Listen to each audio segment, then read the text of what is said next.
Di luar sana ribuan setahun murtad di Indonesia. Ribuan orang murtad per tahun.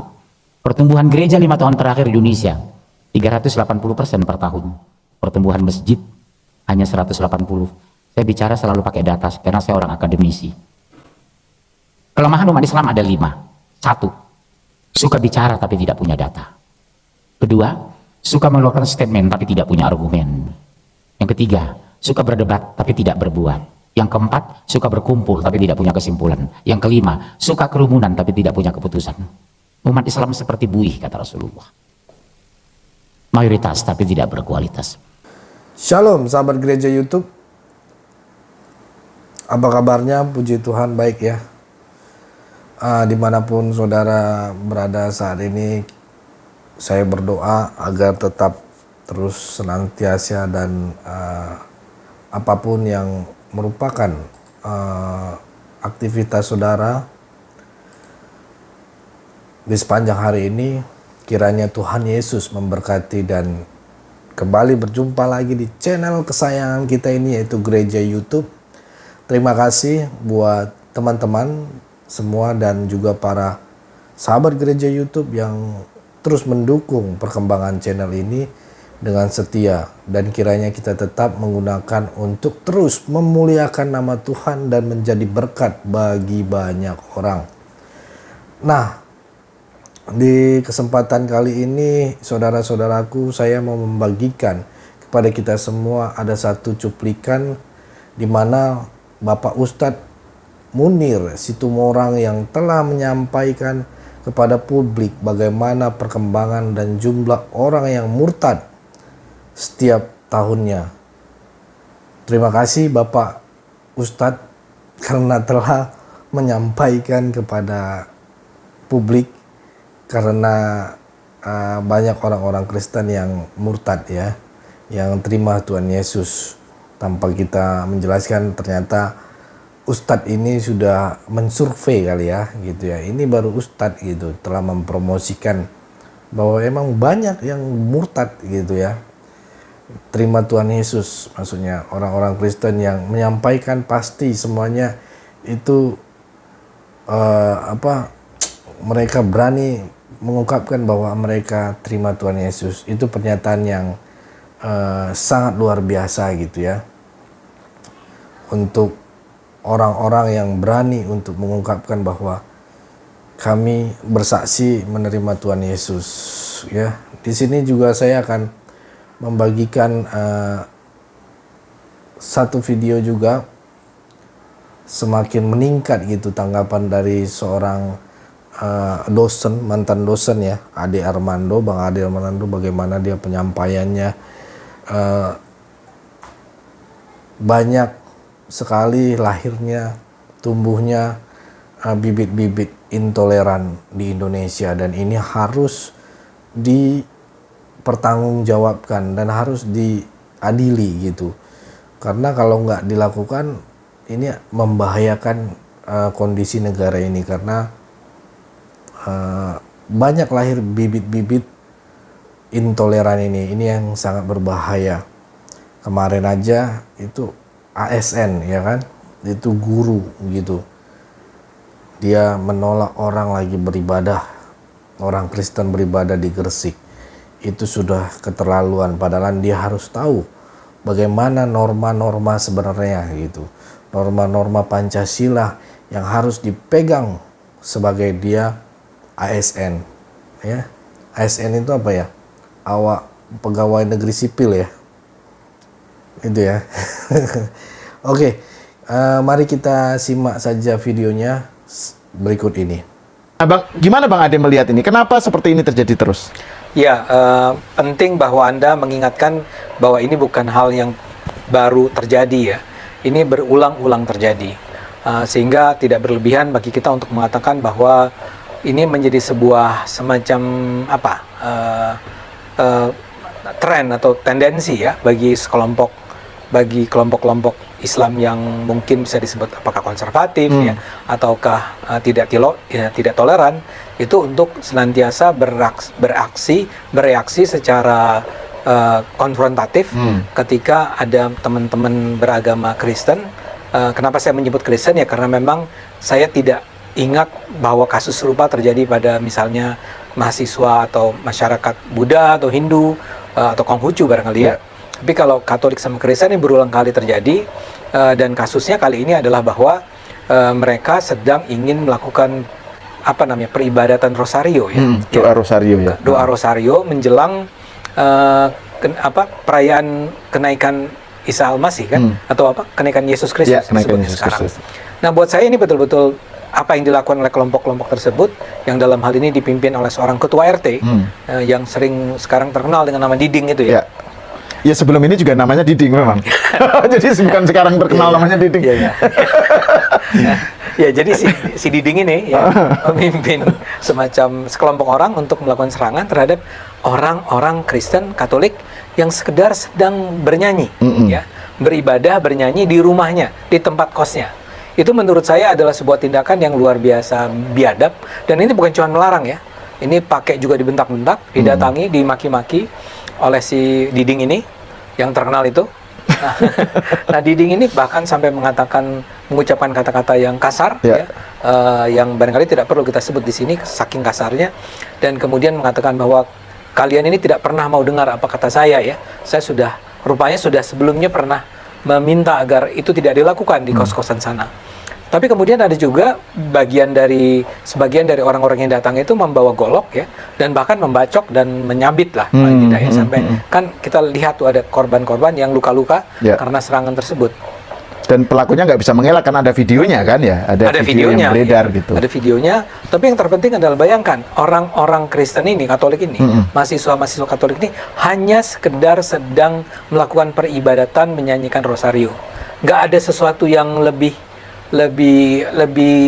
jauh dari itu. Misalnya apakah suaranya terlalu keras, apakah ini menggunakan speaker toa keluar mengganggu. Ini nggak sedang menyanyi di dalam kosnya. Ya barangkali terdengar keluar, so what gitu kan. Betul. Ya. Tapi ini saja sudah cukup untuk membuat Diding dan kawan-kawan ini marah.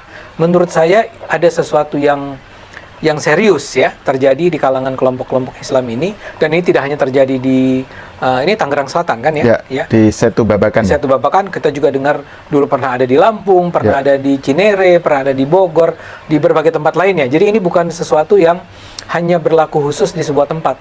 Ini adalah sebuah gejala yang berulang-ulang terjadi di banyak tempat oleh pelaku-pelaku yang berbeda-beda, tapi mereka memiliki kesamaan kebencian terhadap umat Katolik atau umat Kristen atau umat non-Muslim lainnya. Menurut saya itu harus memang bersama-sama kita tolak ya. Karena itu kami di PIS merasa perlu untuk menyampaikan pernyataan bahwa kami mengecam itu semua, kami mengutuk itu semua. Nah itu kan di pernyataan PIS yang segera keluar setelah kejadian ya Bang, kan menuntut supaya pihak aparat bertindak tegas kan, dan sekarang kan sudah ada good news lah ya, bahwa polisi sudah langsung tersangkakan si pelakunya ya, Diding dan kawan-kawannya ya, kan jadi tersangka. Dan meskipun PIS menuntut supaya dikenai pasal berlapis kan sekarang ya tanda kutip hanya 5 tahun ancamannya. Menurut Bang Ade gimana kita melihat kesigapan aparat saat ini ya? Biasanya kan nggak sigap, sekarang ini sigap menangkapnya ya. Pertama-tama adalah kita harus hormati, kita harus hargai sepenuhnya apa yang dilakukan oleh polisi ya. Apa yang dilakukan ini menurut saya sangat tepat ya, dan sudah saatnya memang enough is enough lah. Kita harus mengatakan bahwa semua orang yang pernah berpikir untuk menindas hak-hak orang lain untuk beribadat itu harus tahu bahwa kalau itu dia lakukan di negara ini, dia harus menghadapi ancaman hukuman yang cukup berat ya. Menurut saya 5 tahun itu adalah sebuah ancaman yang serius ya. Ya nggak harus 5 tahun lah, 4 tahun juga atau 3 tahun, tapi kan sebagian orang bilang kok cuma 5 tahun ya. Menurut saya ya udah 5 tahun, 5 tahun tuh sudah sangat serius ya. Toh yang seperti dikatakan juga dalam pernyataan PIS kan ini sebenarnya kejahatannya berlapis ya. Berlapis. Menurut kami ini pertama, dia datang dan memaki-maki ya. Artinya mengutarakan ujaran kebencian terhadap agama orang lain ya. Kemudian mukul memukul itu jelas ya, itu pidana yang sangat real ya. Satu lagi adalah mereka melarang orang beribadah, membubarkan orang yang sedang beribadah. Itu sebetulnya kalau saya nggak tahu persis di KUHP yang baru itu ada. Ya, ancamannya juga sekitar 4 tahunan ya. Saya nggak tahu apakah di KUHP yang sekarang masih berjalan ini masih digunakan ada nggak ancaman serupa. Tapi kalau pakai KUHP yang baru yang harus diingat bahwa itu baru bisa diterapkan pada 2016 ya. Sehingga ada 3. Sorry, 2016. 2026, sorry. 2026. Jadi ada 3, tapi yang 1 itu memang mungkin baru diterapkan pada 2026. Okay. Tapi yang 2 jelas menyebarkan ujaran kebencian. Kedua adalah melukai ya, pakai senjata tajam kan ya. Senjata tajam. Dan mungkin kalau tidak ada orang yang menahannya bisa lebih serius dari apa yang sudah terjadi. Nah, saya pikir itu memang harus cukup serius. Nah, apakah 5 tahun itu cukup serius? Buat saya sih pribadi, paling tidak orang tahu bahwa kalau Anda melakukan itu terhadap hak-hak orang lain untuk beribadat, Anda terancam untuk terkena hukuman dengan cara sebesar itu. Ya semoga aja tidak berakhir dengan matre. Biasanya kan, nah itu kan minta maaf. Kekecewaan para netizen itu kan biasanya kan ada kasus, diramekan, terus dikasih ancaman pidana gitu ya. Nanti berakhir damai gitu. Ya, damai tanda kutip ya. Restoratif justice kan? Iya, itu yang kemudian bikin orang. Jadi ini bisa terulang lagi gitu, Bang. Bisa terulang lagi dan memang terbukti terulang lagi. Karena artinya gini, kasus-kasusnya sudah berulang kali terdengar. Ya kasus misalnya paling gampang Cilegon gitu ya. Terus atau yang di Lampung gitu ya. Itu kan real terjadi ya. Tapi kemudian barangkali karena para pelakunya tidak memperoleh sanksi yang cukup berat gitu ya. Orang akan mengatakan bahwa ya setiap kali saya melihat bahwa ada orang-orang Kristen beribadat begitu ya. Saya punya hak untuk melarang mereka melakukannya. Ya. Nah, apalagi karena argumen si Diding itu adalah bahwa kenapa kamu beribadat di sini? Ya? Di kos-kosan, di rumah, di rumah ya. Kenapa nggak di gereja aja? Di gereja gitu ya. Nah, itu kan sebetulnya sebuah pernyataan yang sangat tidak masuk akal. Bagaimana mungkin orang harus beribadat hanya di rumah ibadah? Ya. Sekarang oleh orang yang katakan aja dari kalangan Islam ya. Yang dia juga tahu bahwa orang Islam sering banget ibadah di rumah gitu loh. 5 kali sehari. Iya, itu kan biasa banget. Biasa banget. Jadi ibadah di rumah itu bukan hanya sholat loh, Bang. Acara tahlilan, pengajian, macam-macam. Itu kan acara keagamaan. Acara keagamaan di rumah gitu loh. Juga ramai. Juga ramai, suaranya keluar.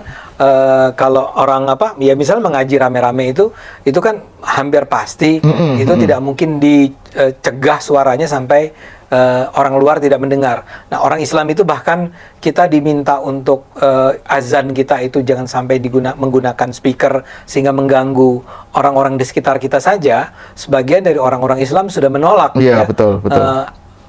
Seolah-olah hak beribadah kita dibatasi. Nah, sekarang kita balikkan ke kasus Pamulang ini. Mereka pertama hanya beberapa orang, kalau tidak salah tidak sampai 15 ya. Dan ya Anda tahu lah bernyanyinya orang-orang Kristen Katolik itu kan bernyanyi beneran gitu ya. Saya tidak ingin terlalu ya itu berdoa lah, berdoa dan bernyanyi ya. Dan itu pasti tidak pakai speaker, tidak pakai toa seperti saya katakan tadi. Bagaimana mungkin itu adalah sebuah alasan bagi si Diding dan kawan-kawan untuk mengusir mereka dan untuk beribadat di gereja ya. Itu menurut saya pasti ada motif, saya duga lah ya, ada motivasi lain lah, ada sesuatu yang mengganggu Diding ini ya. Nah tapi gini Bang, saya membaca juga di berita ya, yang saya tangkap di X ya, bukan ditangkap lah ya, yang saya kan selalu ngamati gitu. Nah itu ada berita bahwa sebelum atau setelah ketegasan polisi tadi itu kan ada pernyataan dari Kemenak. Nah ini juga perlu kita bicarakan ini. Kemenak Tangsel minta supaya ini masalahnya bukan soal ibadahnya tapi lokasinya. Kenapa nggak? Jadi malah justru mereka itu disarankan untuk cari tempat lain. Kenapa? Terus, nah itu karena bagi dia itu kayak sesuatu yang disalahkan tuh si korban gitu loh.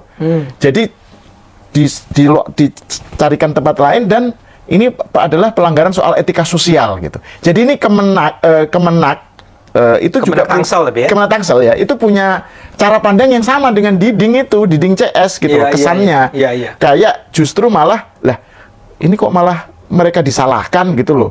Sudah dipukulin, disalahkan pula. Bedanya gitu. cuma Diding dan kawan-kawan tuh preman lah gitu. Iya, betul. Kalau kementerian ini mungkin lebih kementerian. Iya, dan kita tahu pun kalau sikapnya Gus Yakut kan tegas untuk hal-hal semacam Menteri ini. ya. Iya, tapi kok Kemenak Tangsel malah justru seakan-akan memaklumi gitu loh. Iya. Nah, Bung Sahal, ini kan juga kita lihat dalam banyak kasus lainnya ya.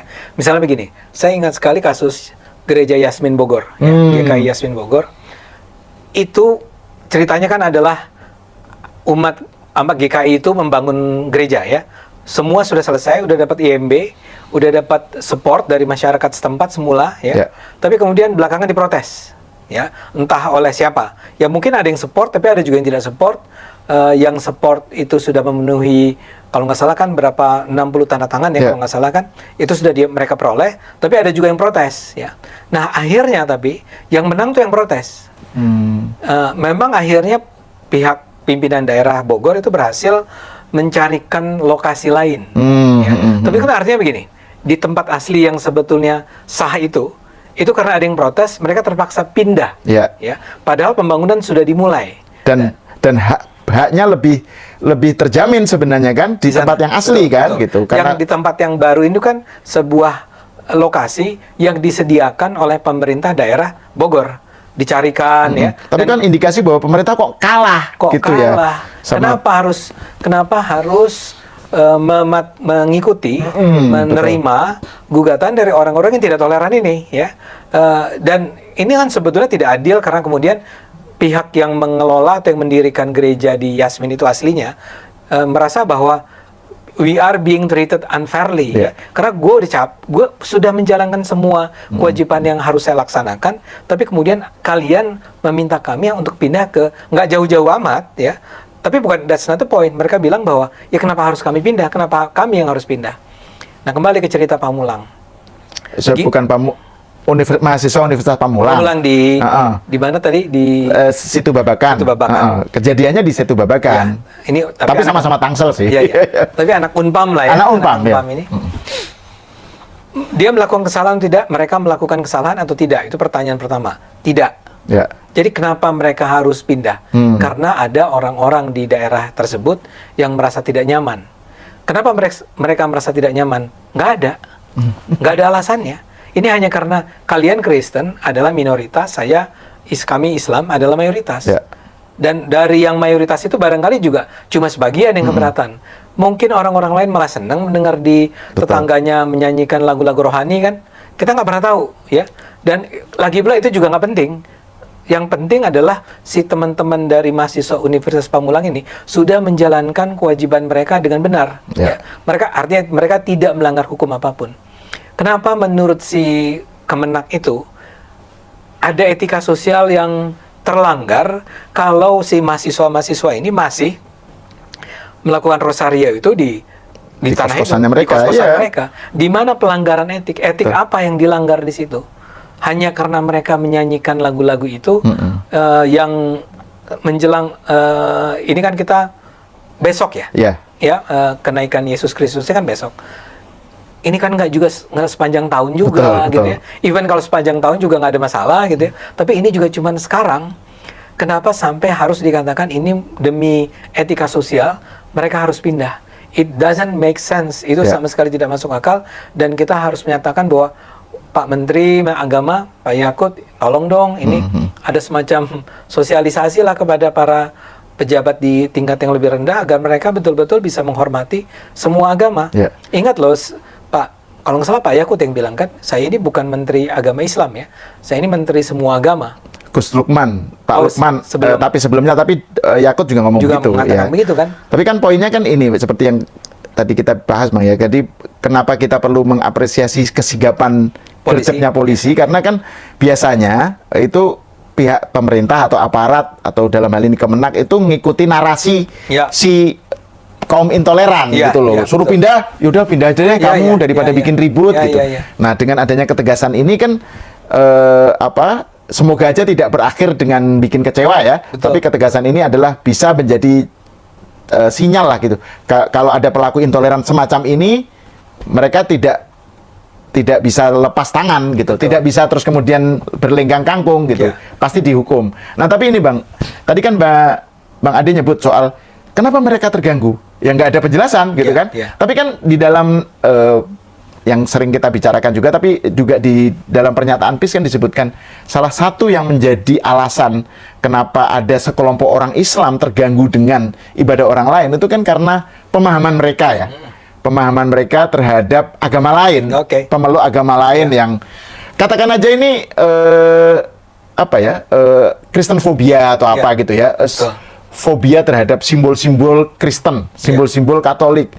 Bahkan misalnya dulu kita tahu lah ada Ustadz Abdul Somad ngomong soal jin kafir, salib. Ada ya soal salib itu ada jin kafir. Terus Rizik Syihab juga bilang soal susternya siapa, bidannya siapa gitu kan tentang Yesus. Itu kan artinya memang ada sesuatu, ada yang salah ini dengan dengan pengajaran keislaman di kalangan sebagian kalangan umat Islam Indonesia yang masih melihat agama lain, pemeluk agama lain itu sebagai ancaman, sebagai musuh, sebagai sesuatu yang ya fobia lah gitu. Ya. Sementara sebetulnya kan kalau kita, ya Anda adalah orang yang dari pesantren, Anda belajar di Universitas Islam kan, ya.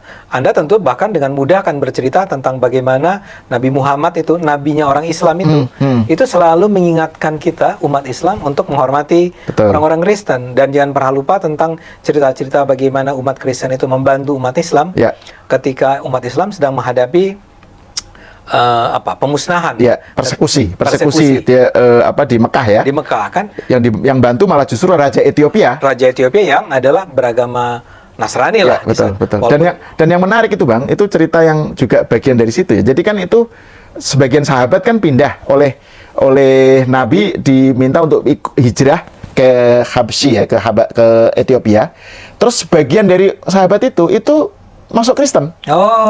Terus ketika pulang kembali kan sudah aman gitu, balik lagi dia nggak pulang. Itu Nabi nggak ada masalah gitu loh. Sama sekali. Sudah silakan kalau mau Kristen. Nah, terus hal lain juga kan yang saya kira juga mungkin menunjukkan betapa tolerannya Nabi dan betapa tidak fobianya Nabi terhadap Kristen ya, terhadap agama lain adalah itu peristiwa delegasi Kristen Najran yang datang ke Madinah. Betul. Terus kemudian pengen debat dengan Nabi, debat teologi dengan Nabi di Masjid Nabawi, di Masjid Nabi. Terus pas waktunya misa, waktunya ibadah mereka mau misa di masjid itu. Diizinkan Nabi, situ aja di misa di situ. Para sahabat beberapa nggak mau, nggak boleh katanya. Jangan di sini katanya. Tapi Nabi ya udah biarin aja gitu. Itu artinya wong beribadah misa di masjid aja dibolehkan Nabi, ini kok orang berdoa rosario di kos-kosannya sendiri kok terganggu gitu loh. Iya.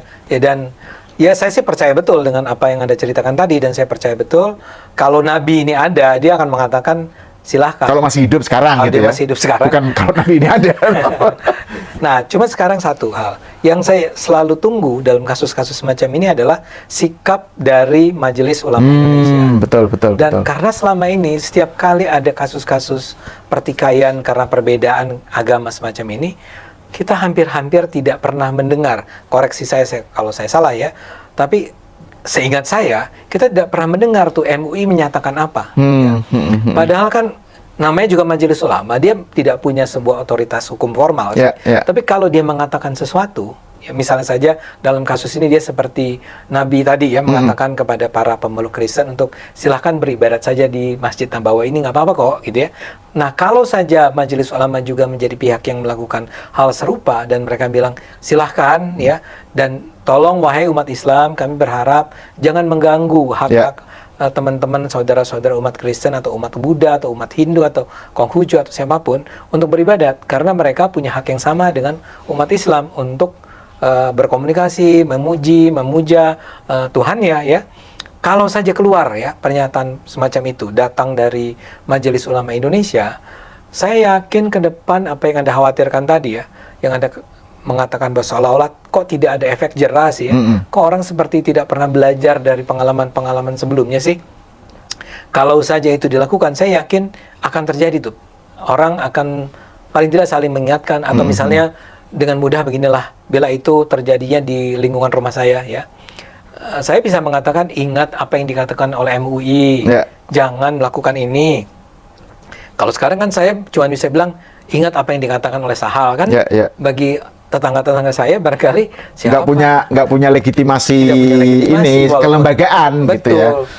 Sementara kalau harusnya kan MUI ini untuk ini kan soal-soal yang mengoyak kebangsaan ya. Betul. Mengoyak persaudaraan Indonesia untuk semua gitu Iya, ya. iya. Mengoyak peace lah gitu. Mungkin MUI akan lebih otoritatif di mata masyarakat dibandingkan Menteri Agama. Iya. Kalau Menteri Agama yang ngomong, ya Menteri Ya, gitu kan. Menteri itu orang birokratis lah, dia punya posisi birokratis tertentu, sehingga dia harus ngomong begitu. Tapi kalau MUI yang bicara, ya tadi ya itu akan jauh lebih berpengaruh, saya yakin. Soalnya kesannya gini ya, MUI itu mereka itu kadang-kadang lupa dengan I-nya. I-nya itu Indonesia loh. Bukan I apa nggak jelas Islam. itu atau Islam ya. Kalau ulama Islam redundant lah ya. Artinya ini majelis ulama yang ada di jalan proklamasi itu bertanggung jawab terhadap nasib Indonesia juga gitu loh. Betul. Dan yang dipertaruhkan dalam kasus ini adalah kalau pakai istilahnya Mas Anies Baswedan itu adalah tenun kebangsaan. Ya. Nah, saya pakai istilah Mas. Iya, iya. Saya rasa memang kita harus mulai menyebut-nyebut Mas Anies Baswedan. Itu istilah bagus kan, tenun kebangsaan. Ini terkoyak gitu loh. Jadi wajar kalau kita menuntut MUI untuk bersuara dong. Ya. Yang saya lihat kemarin suara terbaru MUI itu malah soal nikah beda agama itu yang meskipun itu saya nggak tahu mahal ini. Iya, mahal ini. Kiai Haji Khalil Nafis bilang, "Wah, padahal ya itu juga problematis ya." Pernyataan semacam itu juga problematis menganggap zina lah macam-macam itu judgmental gitu loh. Betul. Nggak patut lah menyatakan semacam itu gitu. Tapi untuk hal yang justru penting MUI bersuara malah nggak bersuara gitu loh. Betul. Dan ini kan menyangkut lagi-lagi bukan cuma umat Katolik di sana ya, bukan cuma mahasiswa Unpam ini, tapi ini adalah sesuatu yang kalau dinyatakan itu akan berdampak secara nasional. Tadi saya ulang, kejadian ini tidak hanya berlangsung di di mana namanya, di Setu Babakan. Ini bukan yang pertama kali lah. Bukan pertama kali, tapi juga di Lampung, tapi juga di Lubuk Linggau, gitu loh ya. Dan kita khawatir ini akan terjadi lagi gitu ya. Kita khawatir begitu.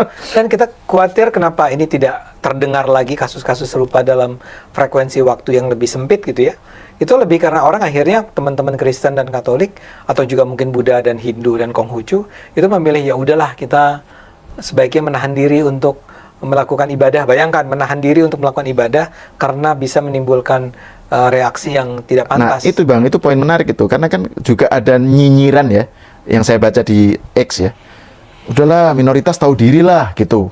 Jadi itu kayak semacam bahwa mereka itu nggak usah menuntut haknya secara setara. Haknya sebagai warga negara secara setara. Toh kalian minoritas gitu. Oh, kalian bisa beribadah, bisa tinggal di Indonesia aja udah beruntung, harus bersyukur. Ini kan narasi yang sebenarnya juga orang Islam sendiri akan mengecamnya kalau itu terjadi terhadap mereka. Seperti contohnya misalnya di India. Kan fundamentalis Hindu melakukan persekusi terhadap minoritas Islam. Gitu loh, di sana gitu loh. Jadi itu kan kita kan sebagai orang Islam yang di Indonesia itu kesel gitu. Tapi kita melakukan, orang Islam, bukan kita lah, sebagian orang Islam melakukan hal yang sama gitu loh. Terus tadi pakai argumen tahu diri lah gitu loh, kalian tahu diri lah gitu. Itu kan kalau sebagai minoritas pasti ini banget gitu loh, sedih banget kok bisa begitu gitu loh ininya. Nah itu menurut saya memang mungkin kita, Cokro, PIS, teman-teman lain di luar sana juga bisa tetap memandang MUI sebagai sebuah lembaga yang punya otoritas, bukan otoritas hukum formal, tapi otoritas dalam hal pendapatnya, ya, karena memang diisi oleh banyak ulama atau kiai yang memiliki kemampuan atau pengetahuan yang cukup kan di sana. Nah, kita bisa berharap kita bisa mendorong ini karena kelihatannya masyarakatnya tidak kunjung belajar, ya.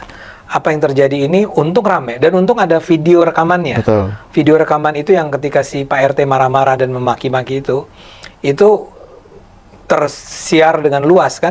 Begitu itu terjadi, kalau nggak salah tadi malamnya, itu paginya tuh sudah menyebar luas ya.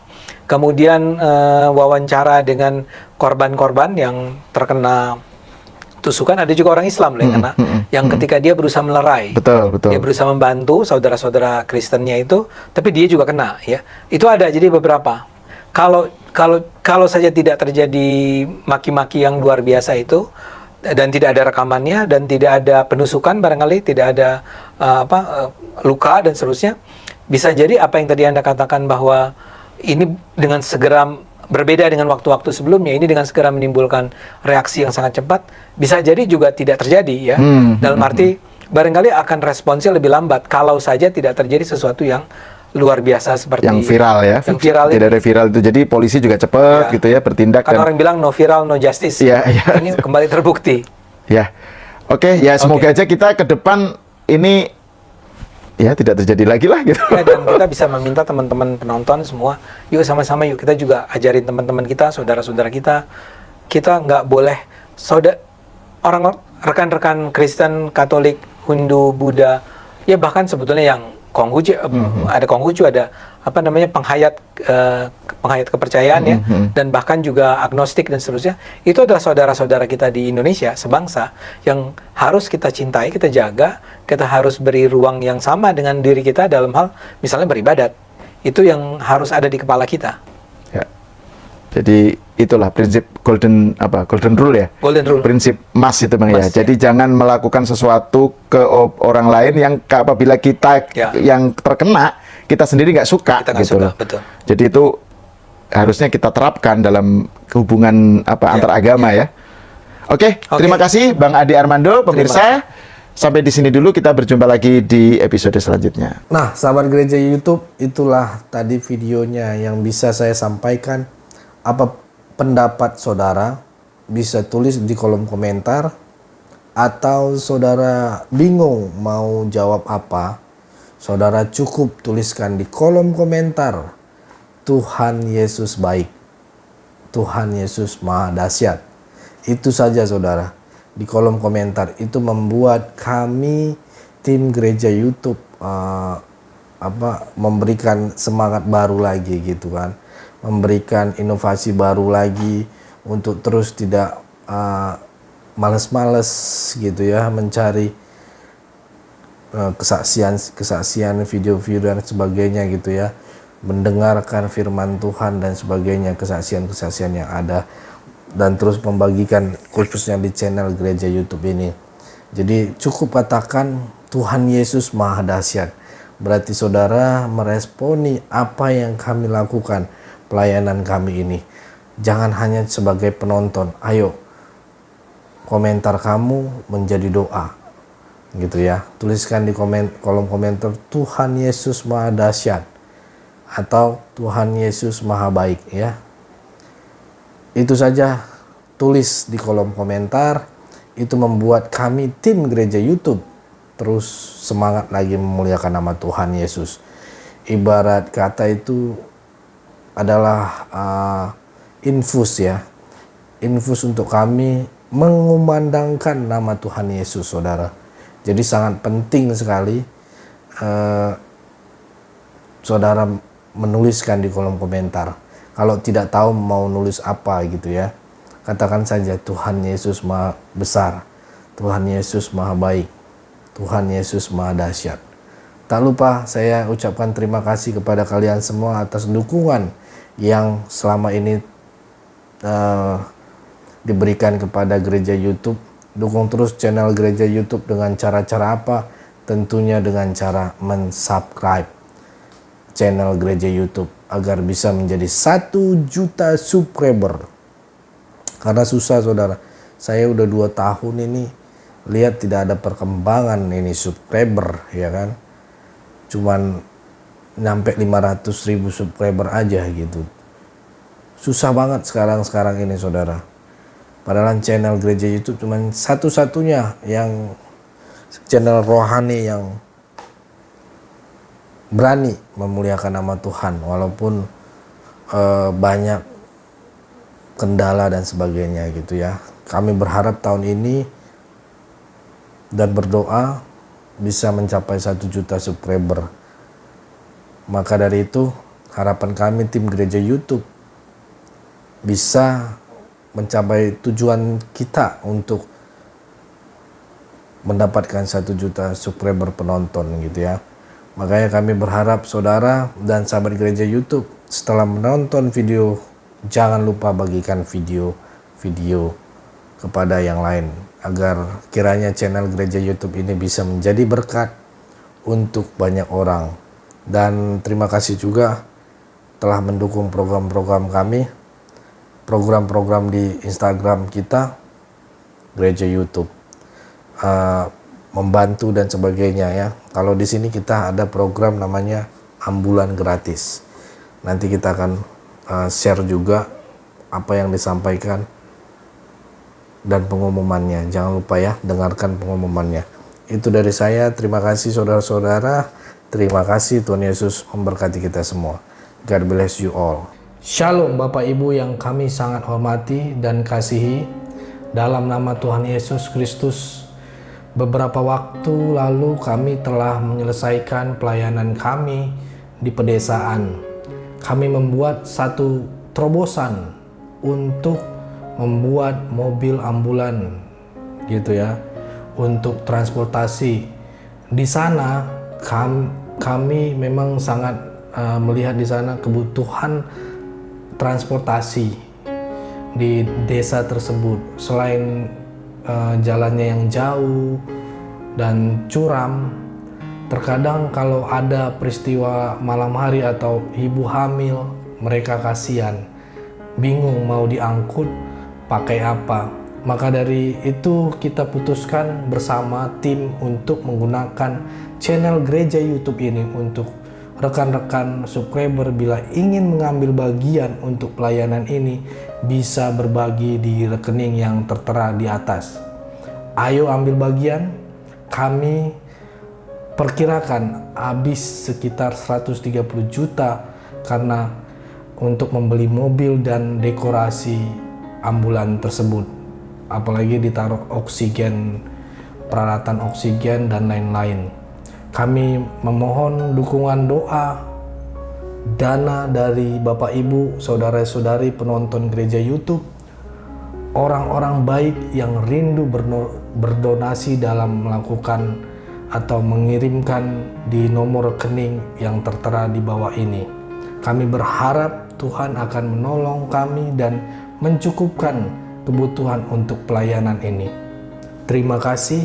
Doa kami selalu menyertai saudara dan pelayanan kita bersama ini. Tuhan Yesus memberkati kita semua. Haleluya.